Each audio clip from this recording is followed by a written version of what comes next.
Amangqina ke ngokutsho ke komcuphi ke indlela zokuwenza abazi nabo okokuba ke kwakwenzeke nini, abazi noba kwakungempela-veki okanye kwakuphakathi evekini. When the matter is going for trial, Worship, I think that's the second issue that the state is going to encounter. Uba ke ityala seliya liyoxoxwa, ndicinga uba ke ngomnye ke ukuba wesibini apho ke umbuso kufanele ukuthi ke uphendule.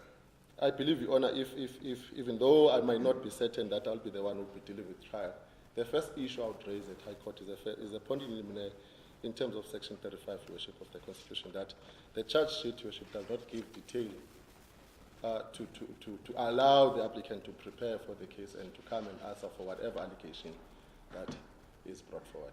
That would be the first issue I would raise if I were to deal with the trial. Ukuba ke ndingaqinisekanga ukuba ke ndim na ozawuxoxa ke ityala kwinkundla ke ephakamileyo, kodwa kuba eyona mba oqala ebendizawuveza ziinkcukacha pha ezibhaliweyo kwiqwebu ke lesimanga, iinkcukacha ezingacacanga. Yeyona nto yokuqala ebendizayibuza. And I stand strong, Worship, that that point in limine would be upheld. Ndime futhi ke ngokuqinisekileyo ukuba ke elo nqaku lizawuthatha. Besides the witnesses not knowing the date, another problem that we have here, Your Honor, is that it is alleged that this offense took place after Christmas. Omnye ke wenqaku umnye umba ke esinawo ukuthi ke kuthiwa elityala lenzeke emva kweChristmas. What date was it after Christmas? Whether the 26th, 27th? That means, just to be exact, so that I can cut the court, the only days which are left after Christmas is 26, 27, 28, 29, 30, 31. That is 6 days which are left for one to assume that this offense was committed. Ezona ntsuku ke akuthiwa ke ityala lenzeke emva kweChristmas, iintsuku eziseleyo apho zintandathu, 26, 27, 28, 29, 30, 31. Okay. Out of these 6 days, 3 are out already as we stand here. 27, 28, 29. Kwezi ntsuku ke ezintandathu zibaliweyo, ezintathu azisekho kade kusho ukuthi 27, 28, 29. Because, Your Honor, the applicant before court has got an alibi for those 3 specific days. Ngoba kaloku ummangalelwa lo lapha enkundleni unako ukungqina ke okokuba ke ibephi ngaloo kwezi ntsuku ezintathu. What if the witnesses during trial say that this offense was committed on the 27th after 5 a.m. or else on the 28th when the applicant was in Ikobo on the day? Xa uba ke kunokuthiwa ke xa enokuthi ke athi ke ingqina okanye ingqina lithi elityala lenzeka ngomhla ka-27 emva ko-5 okanye ke ngomhla ka-28 ngeli xesha ke ummangalelwa ebesixoxa. That would show, Your Honor, that the applicant would come out clean, not guilty. Loo nto ke iyakhombisa ke ukuba ke angabuya nje afunyanwe engenatyala. Still, out of these 3 days which are left, the 31st one, I'll submit that it's out already as well, the 31st of December. Why am I saying so? Because the witnesses, if indeed the offense was committed on the 31st, they would have known that it was the date on the New Year's Eve. They would have been specific. That's why I'm saying this date is out. Olu suku ke lomhla ka-31 lithi nalo futhi seliphumile. Kutheni na ndisitsho ukuba kaloku that date is remarkable, Your Worship, on its own. No one would forget, even if you would not know the date, what date is it, but just because, for the fact that they knew that it was committed after Christmas, they would have known that it was on the New Year's Eve, it was committed on the 31st.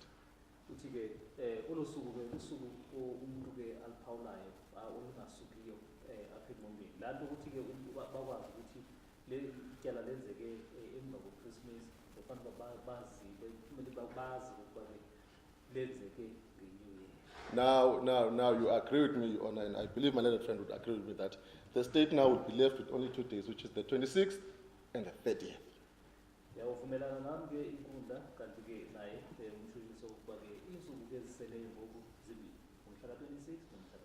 Now, having highlighted that, Your Honor, I would submit, Your Honor, that it's clear, Your Honor, with no doubt that the state case is weak against the applicant who's before court. Ucacile futhi ke akukho mathandabuzo okuba ke ityala nakucala kwamangalelo aliqinanga. Having submitted earlier on, Your Worship, that an alibi is an exceptional circumstance and the strength of the case is indeed an exceptional circumstance. Njengoba selitshilo ke ukuba ke ubungqina obuchazayo ukuthi ke umuntu bethu ngelixesha kwenzeke ityala kuyimeko leyo ekhethekileyo kanti ke futhi nokuqina kwetyala kuyimeko ekhethekileyo. Moving further, Your Honor, it was stated that the state fears that the applicant would interfere with the witnesses. Sidluleke uthi ke umbuso unoloyiko lokuba ke uyaphazamisana namanye. Your Honor, I also want to highlight this discomfort with the evidence of Mr. Ponza, specifically with this issue. During the cross-examination of the applicant when she was testifying, it was never put to her that actually the people who are outside, whom we believe that had attempted or tried to interfere with this specific witness. Kanti ke into eziba ke ningakhululeki ngobungqina babuhlekazi uPonza ukuba ke ithi ke unoloyiko loba ke ungaphazamisana namanye. Ngempesha ke ephayana ke akazange kuthiwe ukuthi ababantu abangaphandle ngabe ke kuke baphazamisana nabo abo bangamanye. And even during his examination in chief, specifically Mr. Ponza to be precise, Your Honor, he did not state that. He only stated that during cross-examination where he had then thought, wow, okay, let me say that the witnesses have been interrupted in this matter. Kanti ke futhi xa iqala ke enikazobungqina ke ayikhange ayitsho loo nto uyithethe nje ngelixa ke ebuzwa ephekuzeliswa ke ngemibuzo watsho ukuthi hayi mandiyitsho nje okokuba ke amanqina azawuphazamiseka. I would submit, Your Honor, that this was also an afterthought, Your Honor. Now, having seen that really this reason of fearing that witnesses would be intimidated is really unfounded under the circumstances. Yinto ke ewayitsho ke wayicinga nje kamva emveni kokuba ke sekebonile ukuba ke esi sizathu sona asina sihlahla. And further, Your Honor, I think this one slipped. It was a slip of tongue that this witness is actually safe. We have that evidence on record from Mr. Ponza. Ndicinga ke kuyaba nje ukutyibilika nje kolwimi xa lisithi ke eli ke ingqina ke likhuselekile sivile ke loo nto kumhlekazi Ponza. I would highlight, Your Honor, in fact, I would submit that also be considered that this witness is safe. I believe, Your Honor, in my submission that this is the important witness under the circumstances. I believe that witness is a 204 witness. Ngiyacela futhi ke ikhona umgca ke lomba ukuba ke eli ingqina ikhuselekile futhi ke liyakholelwa ukuba ke eli ngqina le lingqina eli belingummangalelo laselajika laba ingqina lombuso. We only brushed, Worship, with the issue of the other witnesses, whether there are any other witnesses. He would not go as far as mentioning the number of the witnesses. I want this, Your Worship, to be considered because for the court to come into conclusion that indeed there is the strength of the case, Your Worship, is actually good against the accused. That piece of evidence ought to have been clarified by the witness, Mr. Ponza, that actually I've got 3 eyewitnesses except these 204. That was not done, Your Worship. Ukuba ke kwenani lamanqina akhoyo angazange ke achazwe cinga ke loo nto ke ikwayimeko ekhethekileyo ukuba ke atsho ukuba ke hayi apha kakuhle kakuhle ke amanqina isinawo mathathu. Loo nto ke akakhange ke ayitsho ke umhlekazi ukubana amanqina mangaki. And it was also not stated that they are known to the applicant or the applicant knows them, these witnesses. Kanti futhi ke akhange kuchazwe ukuba ke ayaziwa ummangalelwa okanye wona ayamazi ummangalelwa. Also may it be considered, Your Honor, that these witnesses are based in Maluti or are based in the vicinity of Matatiele and Maluti. kanti ke futhi qolasele ukuba ke lamanye alapha kule ndawo iMaluti naseMatatiele. And that the applicant's primary residence is that of Johannesburg. Ukuthi ke uma ngale eyona ndawo ke ahlala kuyo ile eseGauteng. Now, another issue, Your Honor, was that it's possible that the applicant would interfere with the investigations. Omnye ke umba lokuba ke ukuthi ke ngenze aphazamisane nophando.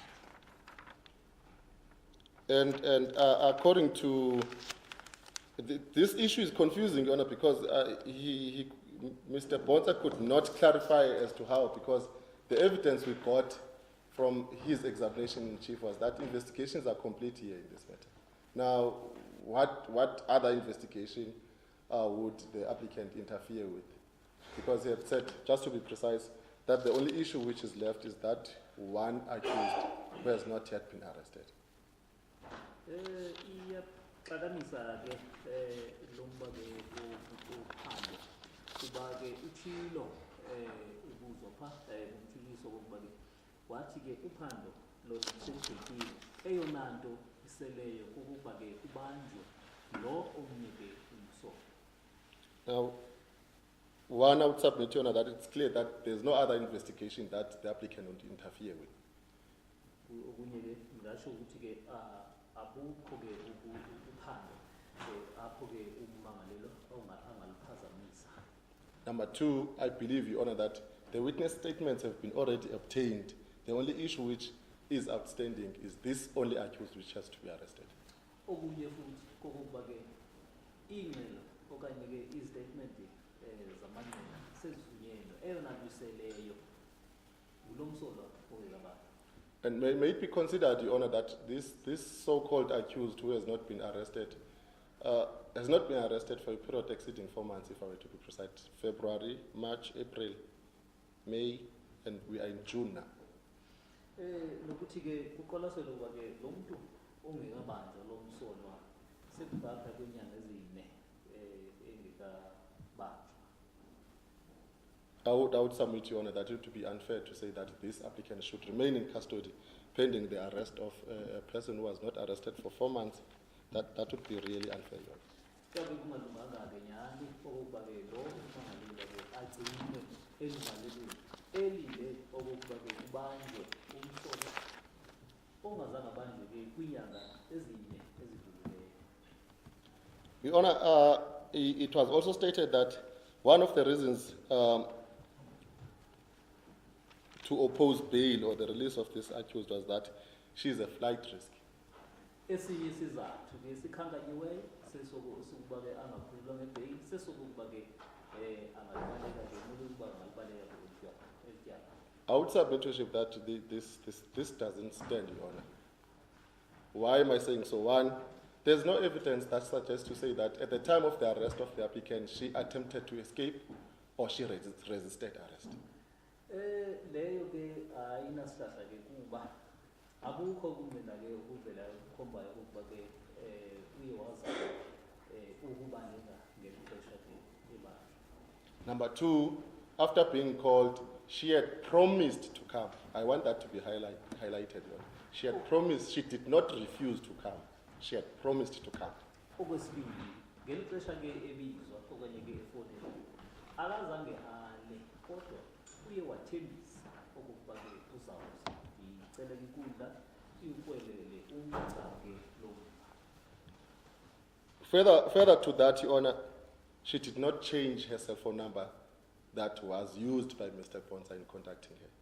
Kanti futhi ke ngaphaya koko akazange atshintshe ke inombolo ye-cellphone ake isebenzisa ngexa efonelwa ngumhlekazi Bonsa. I would submit, Your Honor, that a person who has intentions to avoid being arrested, the first thing to do after receiving a phone call from an investigating officer is to change and destroy the SIM card. Bendingakusho ukuthi ke umuntu ke onenjongo okanye ke ongafuni ke ukubanjwa into ebeke nokuyenza ukuthi athi xa egqibuthetha ke nomcuphi akhuphe lo sim card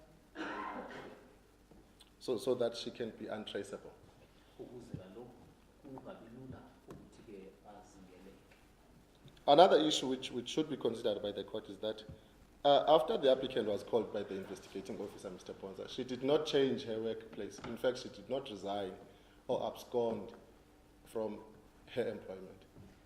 Nokuthi ke emveni kokuba ke efonelwe ngumhlekazi ke uPonza akazange ayeke ke ukusebenza okanye ke azikhulule umsebenzi. That is a sign of a person who does not have any intentions of evading trial, in fact, evading arrest. Because if you know that you are employed, definitely, you know that people are coming now looking for you. The first thing you do is to resign and leave.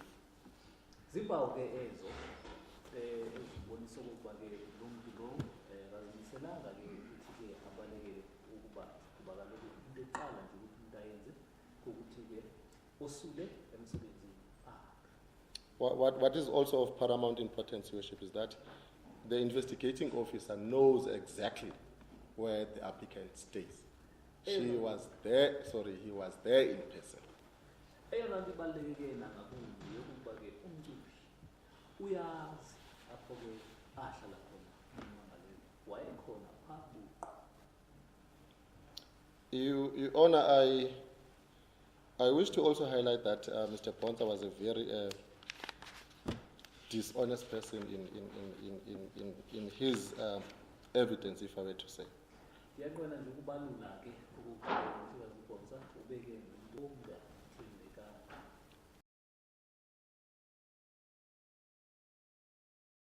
That person would not even introduce yourself, would not even get information about that person and whatever in the relevance of your case. There's really no way. It doesn't make sense to me, Your Honor.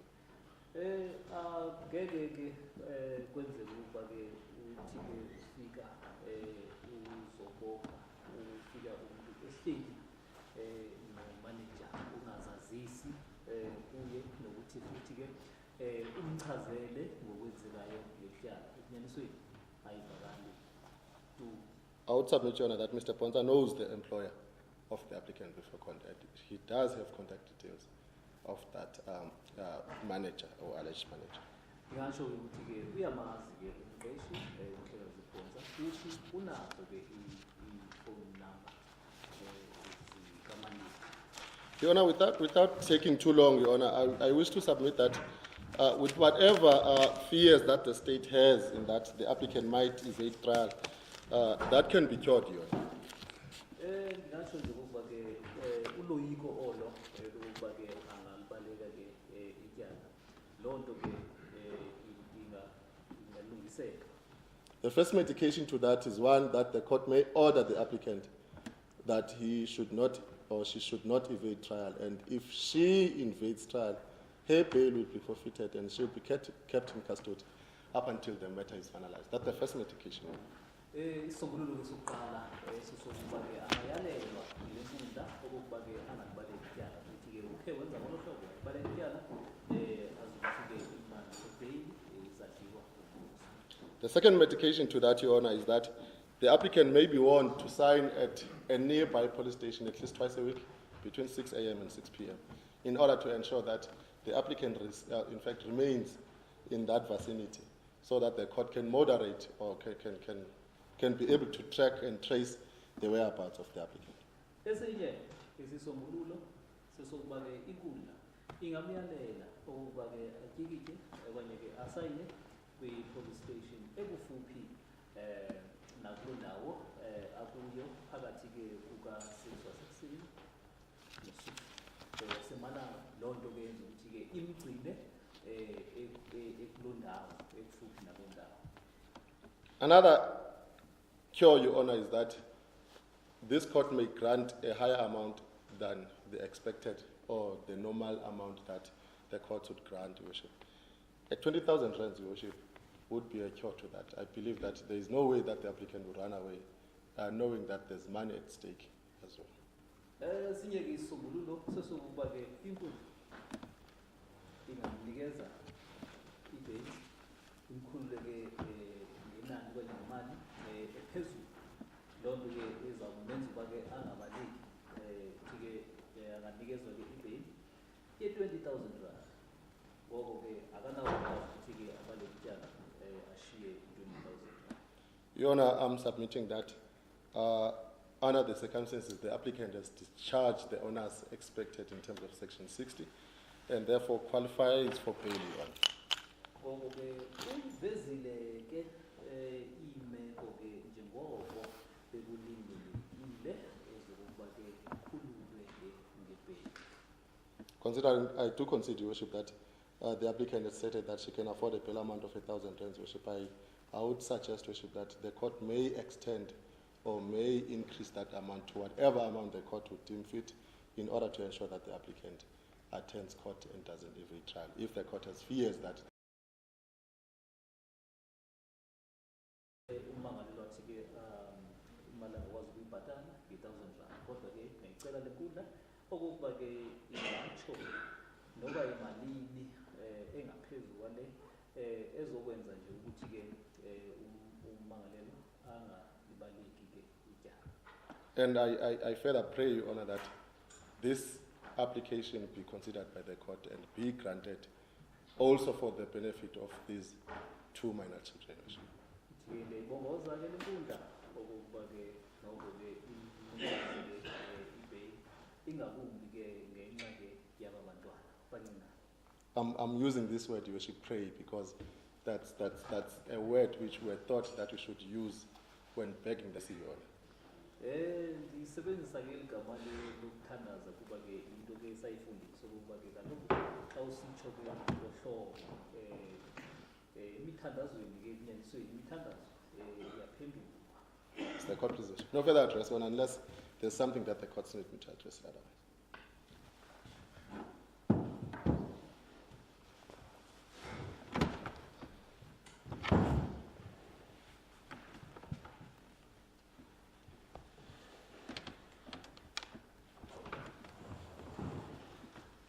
Thank you.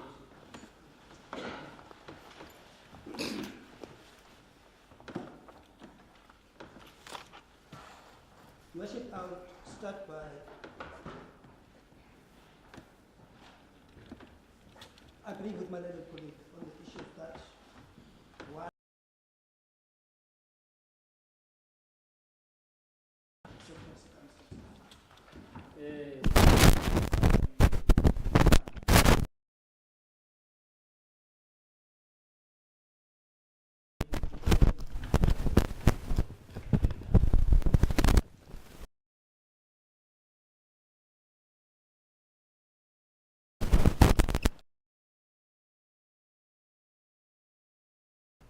consider.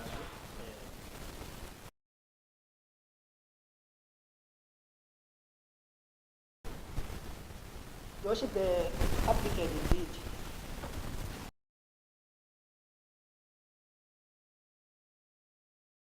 and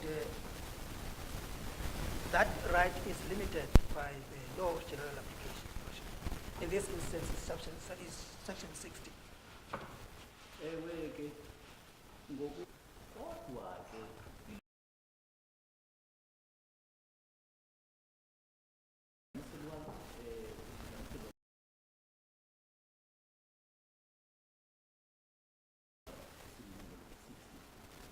Your Worship, I want to still to deal. ndifuna-ke uza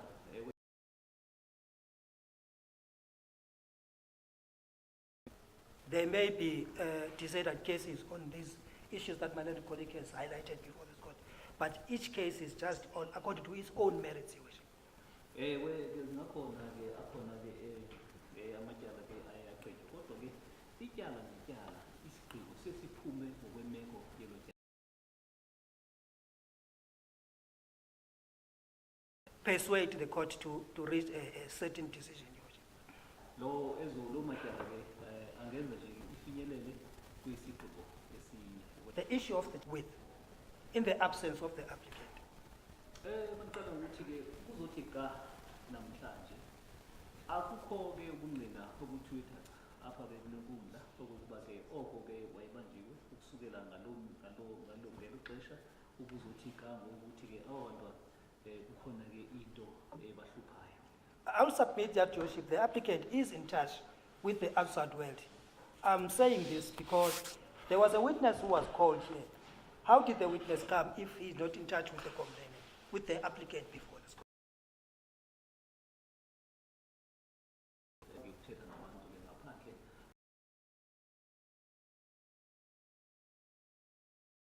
uba ke akathethi ke nabantu abangaphandle lize kanjani okanye laze kanjani lengqina ukuba ke kufanele lize kundlela. Which means the applicant before this court would have told this court that, as I speak now, this is how these children are suffering in my absence. There is no such evidence before this court.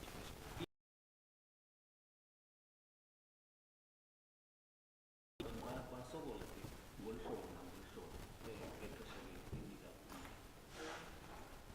I will submit, Your Worship, that this issue of the children is used as a scapegoat, Your Worship, for the applicant to be released on bail, Your Worship. Lo mba ke wabantwana ke uyasetyenziswa ke njengendlela yokuphuma njengoko ke okanye ukuthi ke siyakhululwa ngebheyili. There is evidence before this court that those children are not left alone in Johannesburg.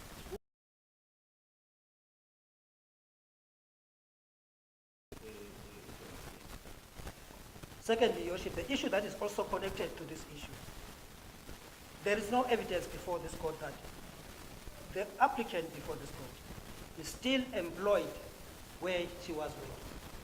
Omnye ke umba ke oxhumeneyo nayo abukho ungqina kuthiwe ukuba ke ummangalelo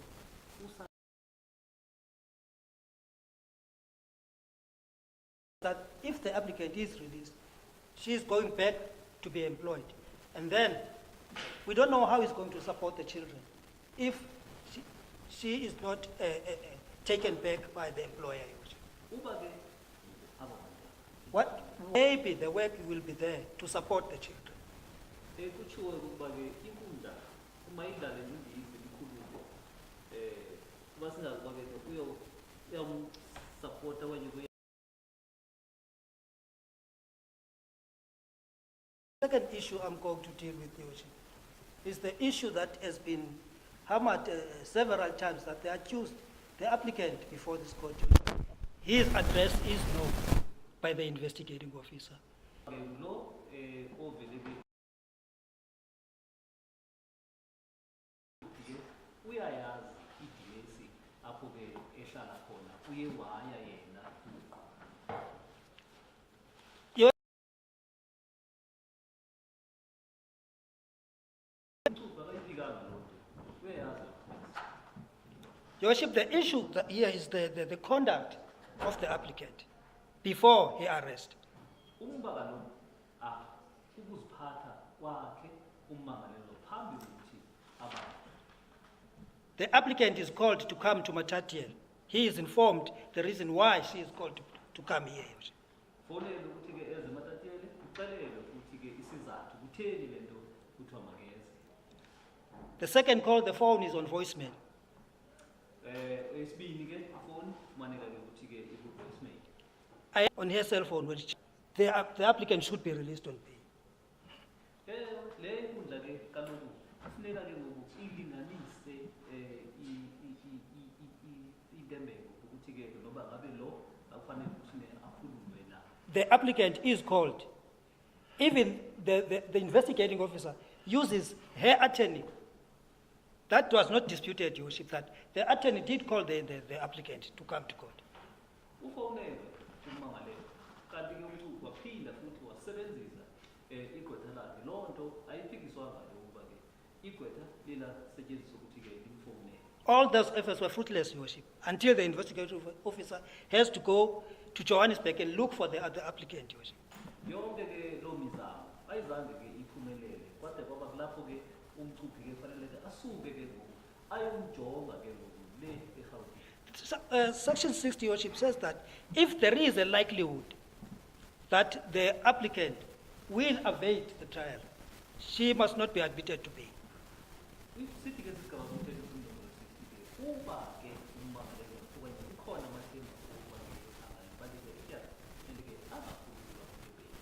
It is my submission, Your Worship, that based on the conduct of the applicant, there is a likelihood that he will evade the trial, Your Worship.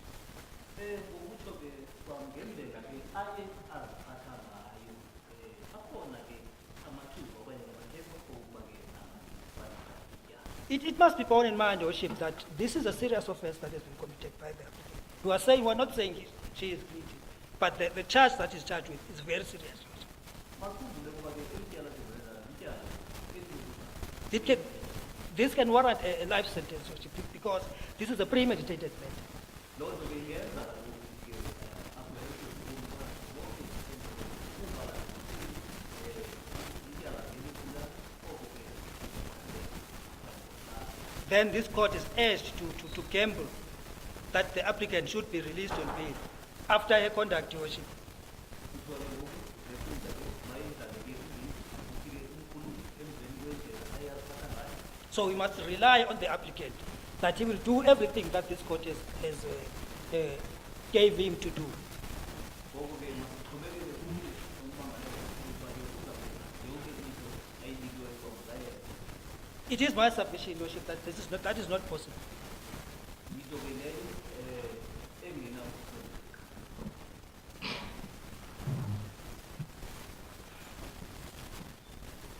Your Worship, there is this issue of the investigating officer not having arrested the outstanding suspect for 4 months, Your Worship. Kukhona ke lo mba ke ukuba ke umculi akazange ke abophe ke uSolo inyanga zane. Your Worship, there are facts before this court as to how this incident happened. Kukhona ke ukuthola ke ukuba ke lento yenziwe. And Your Worship, it is my submission that the applicant, him and the first applicant, that is his mother, thought that they have succeeded with their plan to dispose of the body of the deceased, Your Worship. Kaloku ummangalelwa kunye ke nommangalelwa oqala umama bayibacinga ukuba bona sebephumelele kwicebo labo ngokuthi ke bayolahla ke umzimba lo kamufi. Fortunately for the deceased, this month, in May, people came out that this is what happened, Your Worship. That which led to the arrest of the first applicant and the applicant before this court, Your Worship. Ngenhlanhla ke ekamufi ngoMeyi ke abantu bezochaza ke loo nto ke eyathi yenza okokuba ke kude kubotshwe ke lo ummangalelwa nalowa. I would submit, Your Worship, this is not 4 months that the investigating officer has been looking for this accused in this matter, Your Worship. Futhi ke ndisho ukuba ke akuzonyanga zine lapho umculi ebemanqadanqada ekhangela lomnye umsoco. And it is my submission, Your Worship, if the applicant is released, he will interfere with the investigation, that is to arrest the outstanding suspect, Your Worship. Yitsho ukuba ke ukukhululwa kwakhe kungaphazamisana ke nophando olo ke elokubopha ke lomnye umsoco. They are known to the applicant as per the evidence of the investigating officer.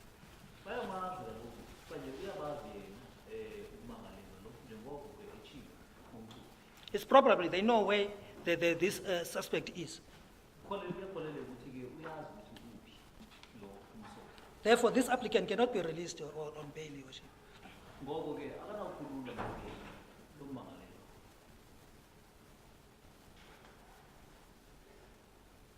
The other issue, Your Worship, is the issue of the charge. Omnye ke umba umba ke wesimangalo. Your Worship, it is my submission that the state will not manufacture a date in the charge sheet.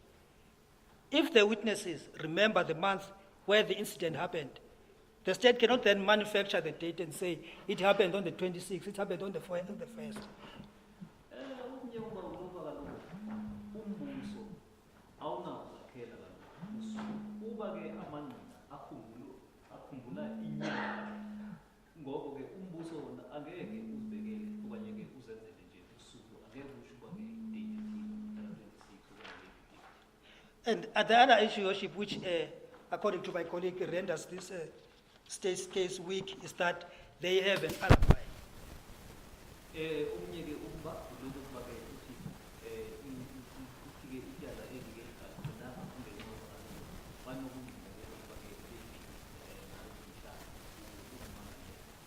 It is my submission, Your Worship, that that would be dealt with during trial.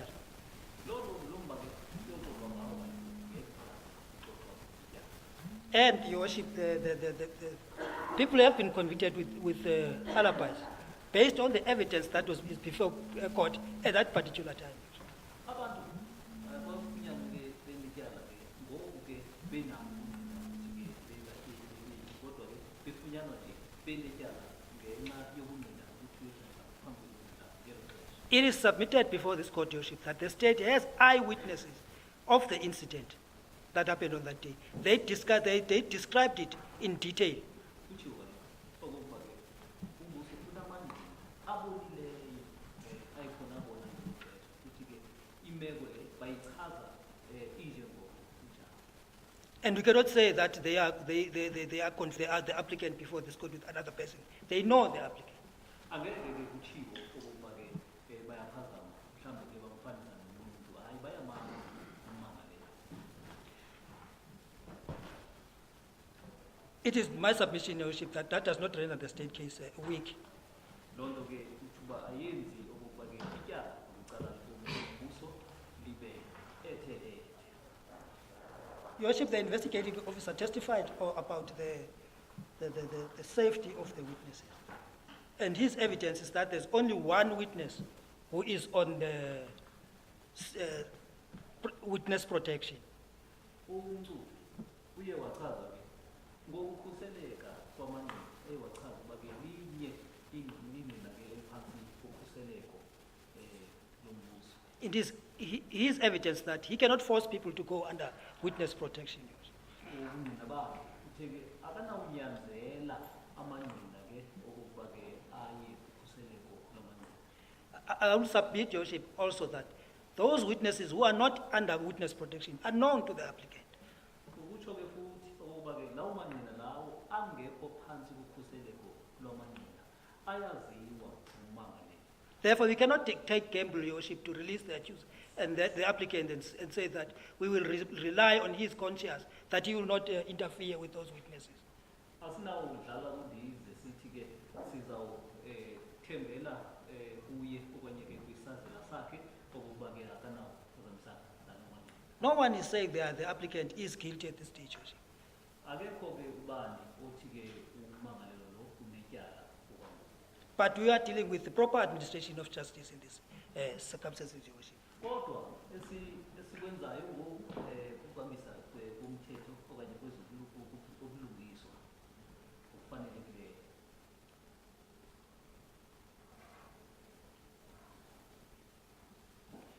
Your Worship, it is my submission, Your Worship, that there are no exceptional circumstances that has been adduced by the applicant before this court that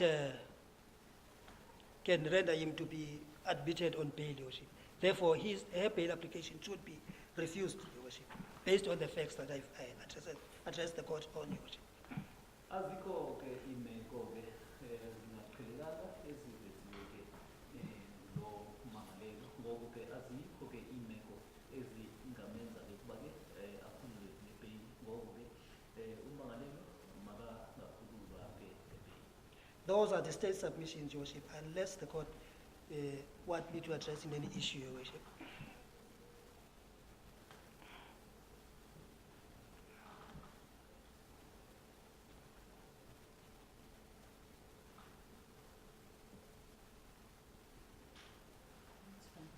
It's the court decision.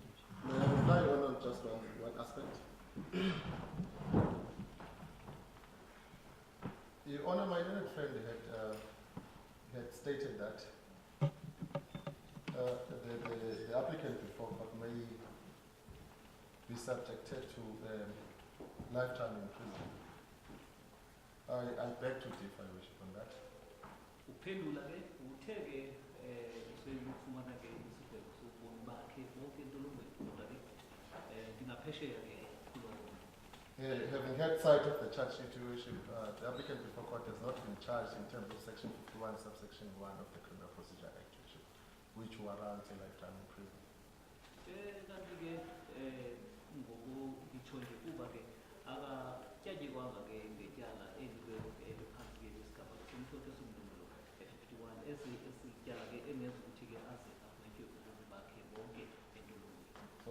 that piece of submissionship is unfounded and untrue. ukuthi-ke obubunayo akuyinto yenyaniso. And lastly, with the issue of the employment, there's nothing to prove that the applicant has been dismissed after this fact. Kanti ayikho-ke into eqinisekisayo ukuthi kuze kuzothi igama ugxothile emsebenzini. Yeah, thank you, Bishop. The other issues I'll just leave them, Bishop. Thank you.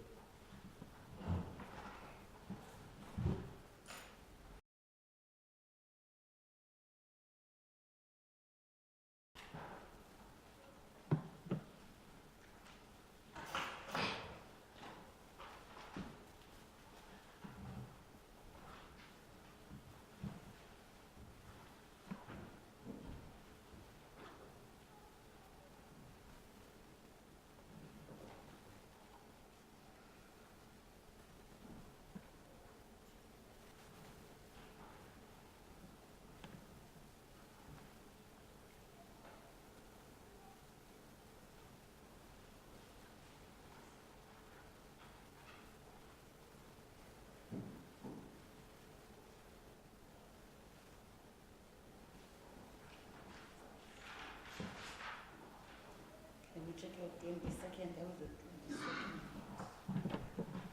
22nd. Your Worship, I think they are coming back, the other accused, on the 21st. 21st of June, I think they are coming back on the 21st. All other witnesses, all other accused, Your Worship. For the indictment.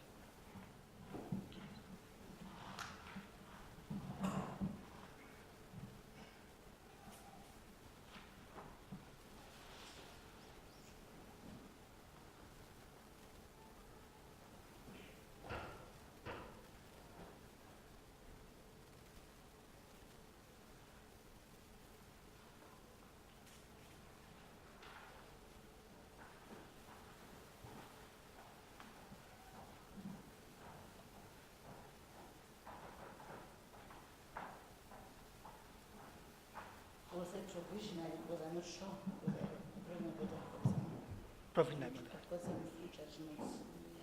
So I will say provisionally for the 21st, but I am not sure if it will be done by then. Scott.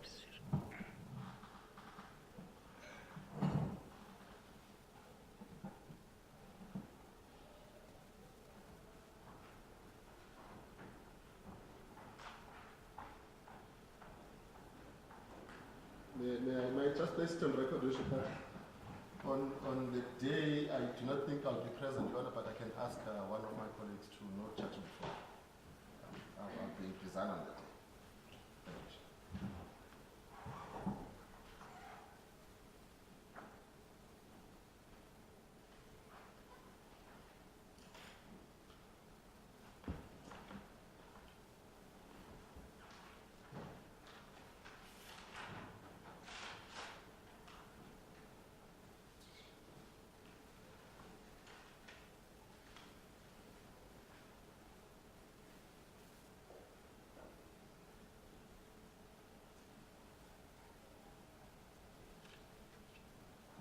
May I stand up, madam? Makinyawo.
The case, madam, is postponed to 21st of June. Your judgment might be ready, might not be ready. FIO leaders. Lityala ke limiselwa ke umhla 21 kuJuni. Senokwenzeka ke